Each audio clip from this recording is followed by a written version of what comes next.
So, you spent how much? Today I'm going to talk about upgrades on a 40-year-old aircraft. We have just spent around about 30 grand upgrading the radio on a 48-year-old aircraft. Did we waste our money?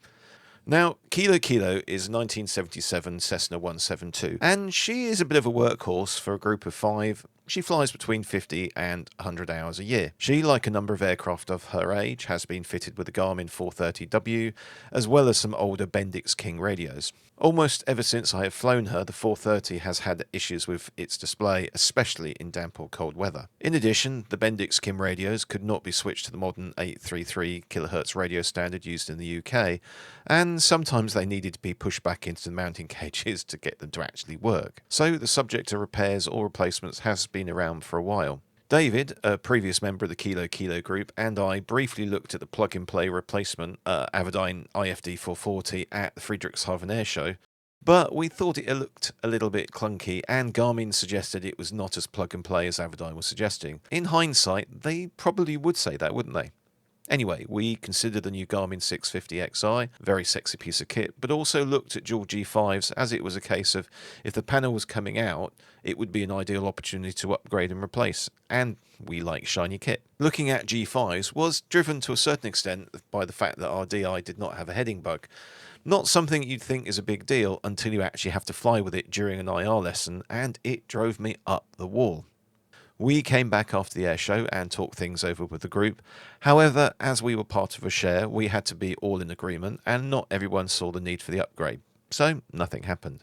I started my IRR, instrument rating restricted, but gave up as I wasn't really enjoying it. Video linking up there somewhere. Some small part of that was the frustration of kit failing. We had an old ADF, we didn't have a heading bug on the DI, and there were questions over kit not working and not being calibrated. Garmin had also announced that the 430 was no longer repairable. Once they'd run out of spares, that was it. But we decided to continue with the current kit and deal with things if and when they failed. There were still second-hand Garmin 430s around. We even considered buying a spare one. We then had a new member join the group, Ed, who, like me, was a relatively new and enthusiastic pilot, and had the enthusiasm for all things tech. We actually joked we'd never buy a plane together, as we would just spend all the money on gadgets and gizmos. Probably true. However, Ed also went successfully through his IIR and hit some of the snags that I'd encountered, so there was more discussions in relation to upgrade and replacements.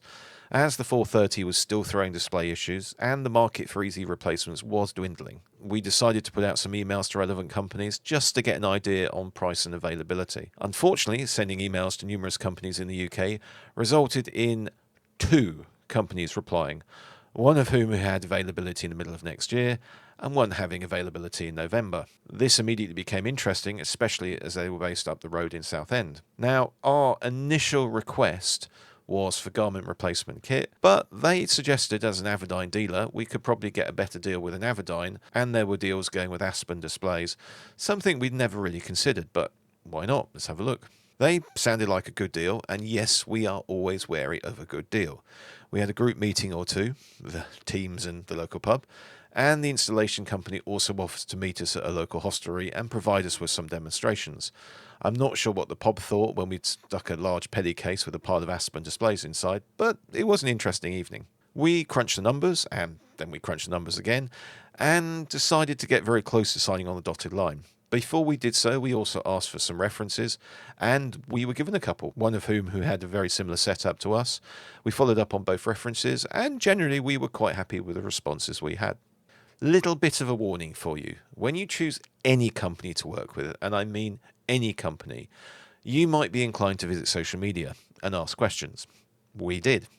The problem is everyone on social media has their own opinion. And not all of that is based on their own personal experiences. Many of it is based on hearsay. When we mentioned the company that we were going to go with, we had a whole raft of people suggesting that this was not a good idea. And some of them were actually quite vocal in their condemnation. We listened and then made up our minds based on our experiences with the company. It is great suggesting we go to another company, but when that other company can't be bothered to answer the basic inquiry, that doesn't reflect well on them. Anyway, back to the story. We had a couple of extras added, namely synthetic vision, which was a real bargain, and an angle of attack indicator, neither of which were completely necessary, but they fell into the nice things to have. We also discovered all the interconnections you could do with the Avidyne.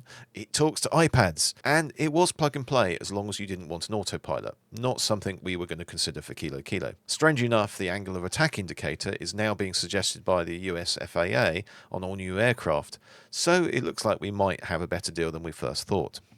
Now we had to give out a chunk of money and book the aircraft in to start the process.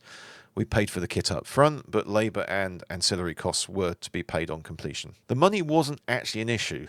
Getting the aircraft in was the issue, as the great British weather had something else to say about it. So we had a delay for about a week, with low cloud base preventing virtually any flying. The good news is we did eventually get the aircraft in. Things started well. They kept us informed with WhatsApp messages and pictures of progress, some of whom were quite scary. There were some initial issues, which we expected. We're working on a 48-year-old aircraft after all. They found a couple of things missing, as well as incorrect and not suspect fittings on the GPS, but their attention to detail was good. They even tried to track down the correct paint code for the extra rivets needed for the sensor units on the tail. They replaced the Garmin 430 with the Avidyne 440 and the older radios with a dinky Garmin 215. They took the main panel out and with a bit of magic managed to fit in the two Aspen displays. Things were looking great. Things were looking sexy. They plugged everything in, and then one of the Aspen displays packed in. Oops.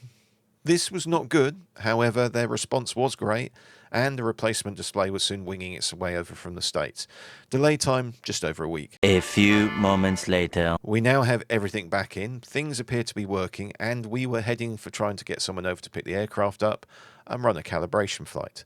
Unfortunately, the great British weather kicked in and we had a week or so of low cloud. Then, during a compass swing, the installers noticed our front oleo was low and, more importantly, the system voltage was way below what it should be. Now, this could be attributed to the new kit, but when the system voltage doesn't change when the kit is switched on and off, the issue is going to be elsewhere. We were now faced with an aircraft that is effectively running on battery and has a nose wheel issue.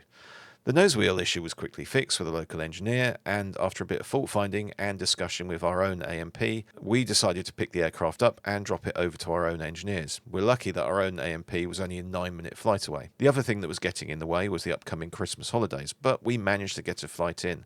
I grabbed Jack as a safety pilot. With failing radios, etc., the last thing I wanted was task loading. So we drove over to Southend and collected Kilo Kilo. The video of the collection is floating around up here somewhere. So we are now waiting for parts. One question I know I'm going to be asked is, why haven't I said who the company is? Well, in fairness to the company, we're still going through the process of finalising the install, and I don't think it would be fair until everything has been completed to name names, so to speak.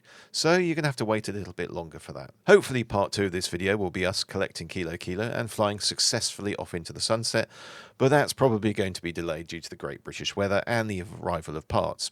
Who knows? We'll have to wait and see. Anyway, if you like what I'm doing, please consider the old thumbs up and possibly subscribing to the channel if you're not doing so already.